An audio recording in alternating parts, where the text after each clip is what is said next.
सभी को, सभी देशवासियों को और पूरी दुनिया में गुरुवाणी में आस्था रखने वाले सभी लोगों को मैं प्रकाश पर्व की हार्दिक बधाई देता हूं। साथियों,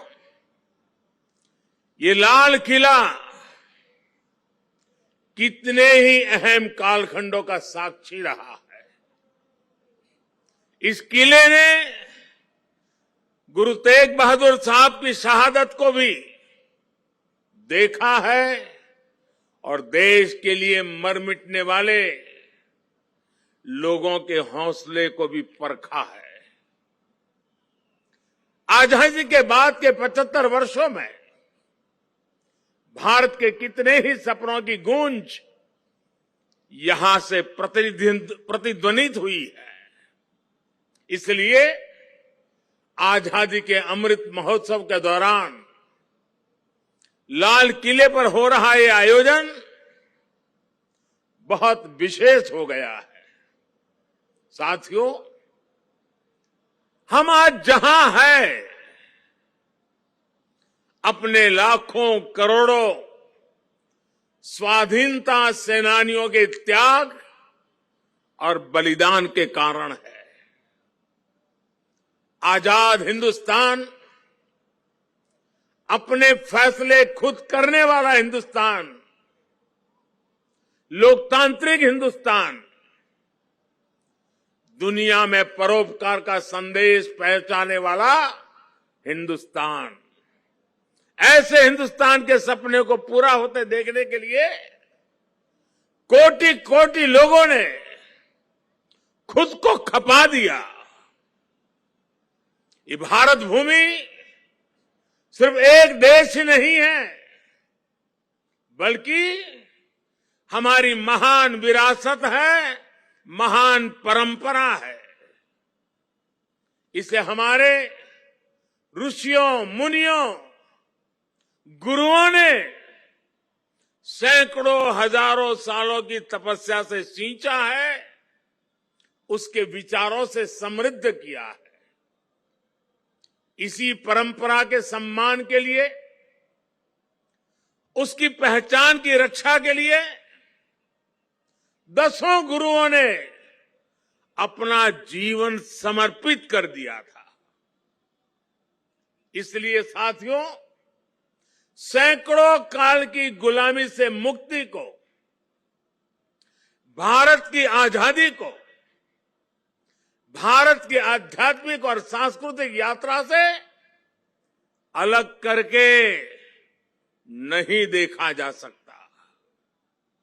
इसलिए आज देश आजादी के अमृत महोत्सव को और गुरु तेग बहादुर साहब के 400वें प्रकाश पर्व को एक साथ मना रहा है, एक जैसे संकल्पों के साथ मना रहा है। साथियों, हमारे गुरुओं ने हमेशा ज्ञान और अध्यात्म के साथ ही समाज और संस्कृति की जिम्मेदारी उठाई। उन्होंने शक्ति को सेवा का माध्यम बनाया। जब गुरु तेग बहादुर साहब का जन्म हुआ था, तो गुरु पिता ने कहा था, दिन रक्ष संकट हरन, दिन रक्ष संकट हरन, यानी ये बालक एक महान आत्मा है। ये दिन दुखियों की रक्षा करने वाला, संकट को हरने वाला है।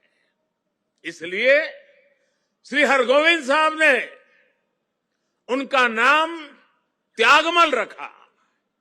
यही त्याग गुरु तेग बहादुर साहब ने अपने जीवन में चरितार्थ भी करके दिखाया। गुरु गोविंद सिंह जी ने तो उनके बारे में लिखा है, तेग बहादुर सिमरिये घर नौ निधि आवे धाई, सब थाई होई सहाय। अर्थात गुरु तेग बहादुर जी के सुमिरन से ही सभी सिद्धियां अपने आप प्रकट होने लगती हैं। गुरु तेग बहादुर जी का ऐसा अद्भुत आध्यात्मिक व्यक्तित्व था, वो ऐसी विलक्षण प्रतिभा के धनी थे। साथियों, यहां लाल किले के पास, यहीं पर गुरु तेग बहादुर जी के अमर बलिदान का प्रतीक गुरुद्वारा शीशगंज साहब भी है।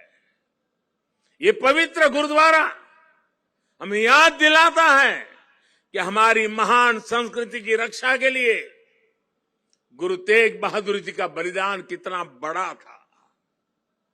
उस समय देश में मजहबी कट्टरता की आंधी आई थी।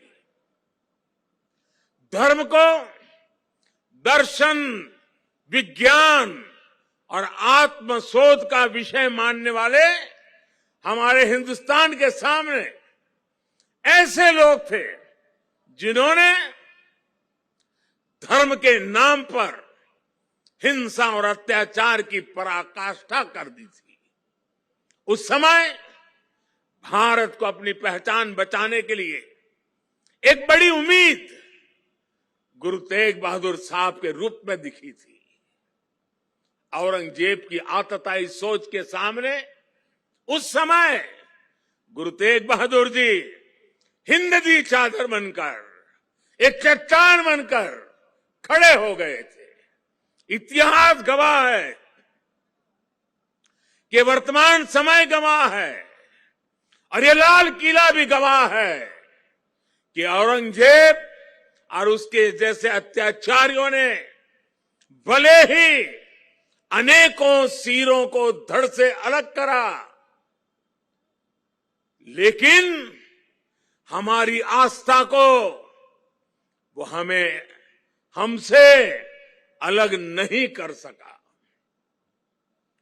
गुरु तेग बहादुर जी के बलिदान ने भारत की अनेकों पीढ़ियों को अपनी संस्कृति की मर्यादा की रक्षा के लिए, उसके मान सम्मान के लिए जीने और मर मिट जाने की प्रेरणा दी है।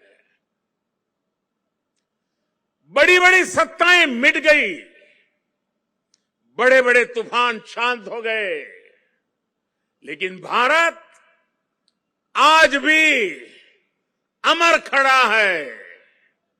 भारत आगे बढ़ रहा है।